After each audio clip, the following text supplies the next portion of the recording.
A lot of interesting things began to happen.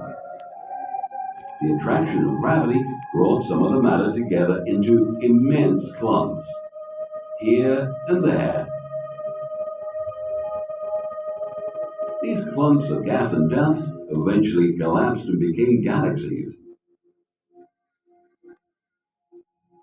The hydrogen and helium gases in the galaxies broke up into smaller clouds.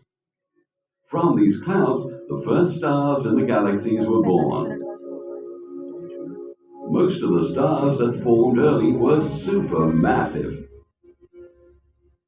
but they lasted just a few million years, then blew up in catastrophic explosions called supernovae.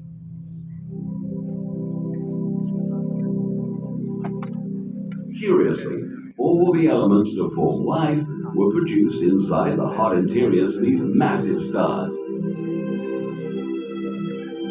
When they exploded, those elements were flung out into the extreme coldness of interstellar space. The blast of these supernovae also triggered the formation of new stars, the second generation.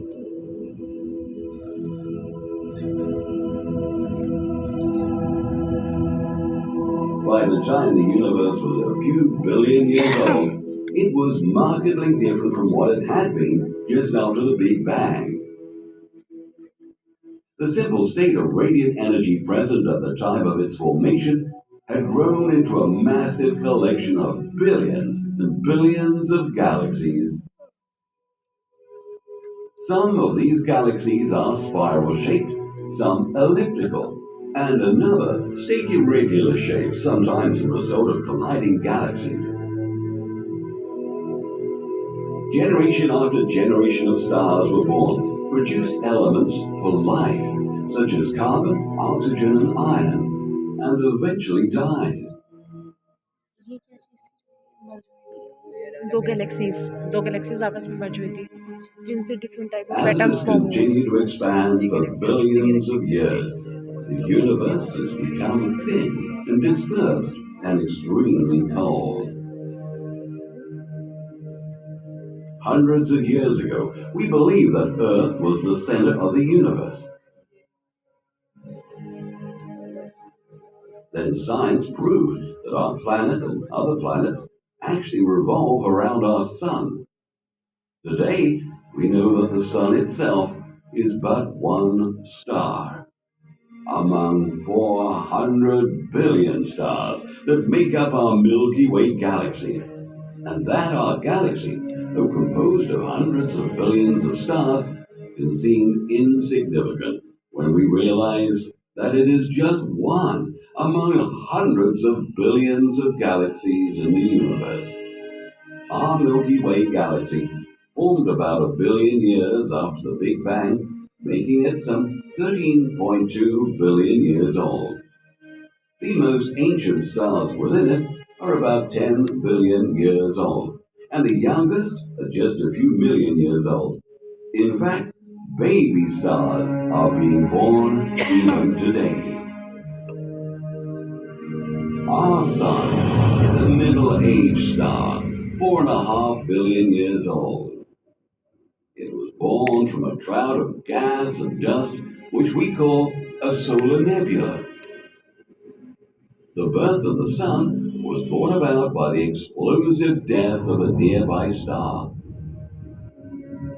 Shock waves from the explosion of the dying star triggered the formation of the solar system.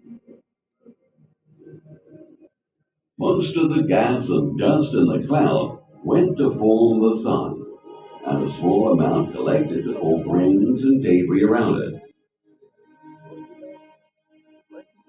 Most of the material in the rings then coalesced to form planets: Mercury, Venus, Earth, Mars, Jupiter, Saturn, Uranus, and Neptune. Smaller leftover bits of matter became dwarf planets like Pluto, asteroids, and comets. Of the 8 planets, only the third planet, Earth, is located in a zone where life can thrive. Unlike Venus, it is not so close to the sun that water boils away, nor is it so far away that water freezes into ice, as on Mars.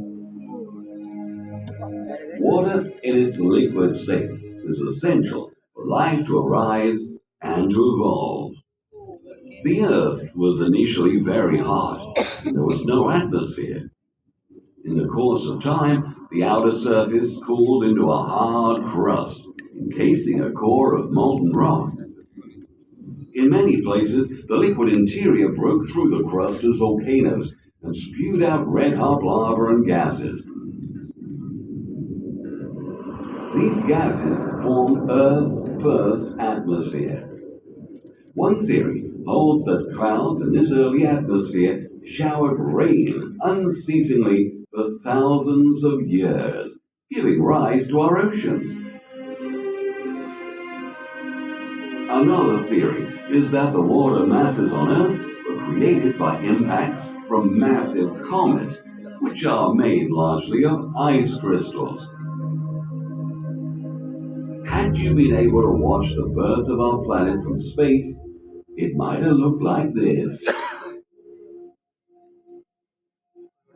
The solar system started condensing about 4.5 billion years ago. A couple 100 million years later, the Earth had appeared. After another 300 million years, the atmosphere and the oceans had covered Earth. Another 500 million years passed and some primitive forms of life appeared, such as blue-green algae. Another 500 million years, and bacteria and simple plants had arrived.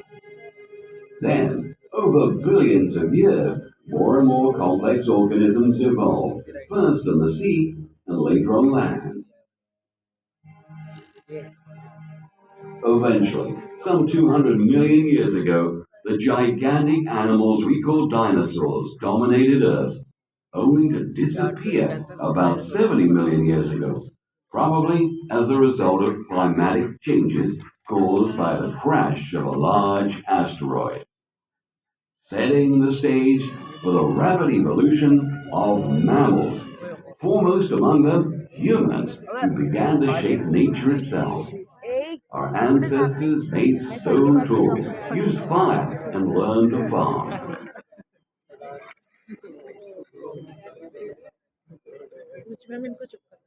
From wanderers and gatherers, we became settlers. As life became easier, people had a lot of time to look at the sky. In the apparent random distribution of stars in the night sky, our ancestors imagined familiar shapes and patterns, which we call the constellations. Today we recognize a total of 88 constellations that encompass the entire sky.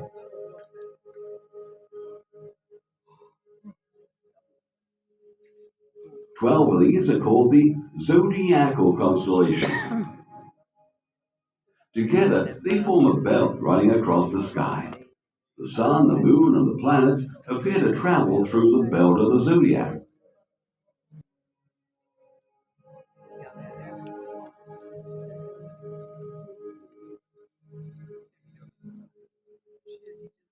One of the most conspicuous constellations seen in the winter sky is Orion, the Hunter.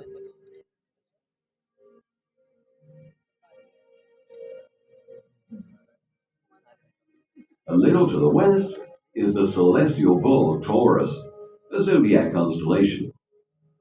Taurus appears to be attacking Orion the Hunter.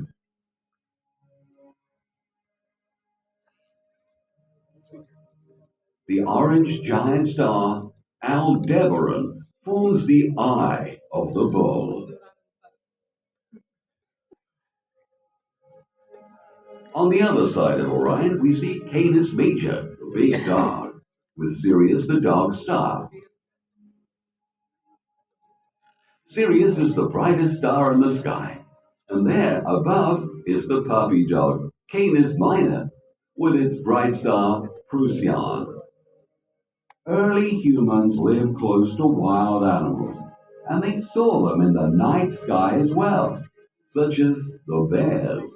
There's the big bear, Ursa Major, and nearby the baby bear, Ursa Minor.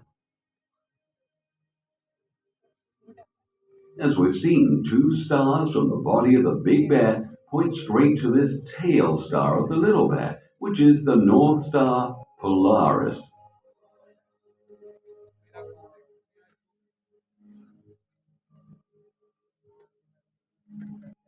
Right overhead, we find the famous zodiac constellation Leo the Lion. One of the brightest stars, Regulus at the front paw, is actually 4 stars. And Denebola at the tail is a relatively young star. In the southern skies, we see the ancient ship Argo. Together, we have divided this ship into 3 constellations. The sails of the ancient ship we call Vela, the stern, Puppis, and the keel of the ship is called Carina. Canopus of Carina is the second brightest star in the sky. In fact, Canopus is used to navigate in the southern seas.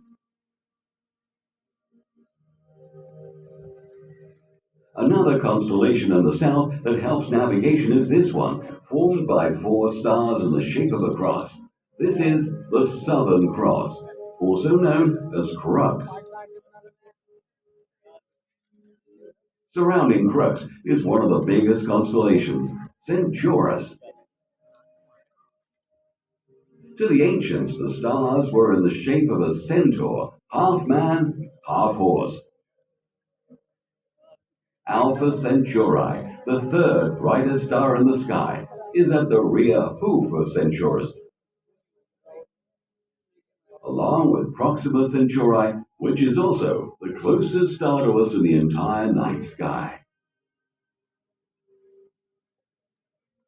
Here, in the constellation Boötes, the herdsman, we find Arcturus, the 4th brightest star.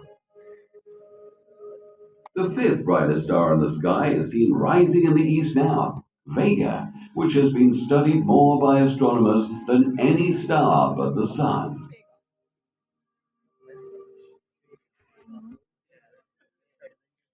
With 2 other bright stars, Deneb of Cygnus and Altair of Aquila, Vega forms a famous celestial threesome called the Summer Triangle, which rises each May, signifying the approach of the summer season.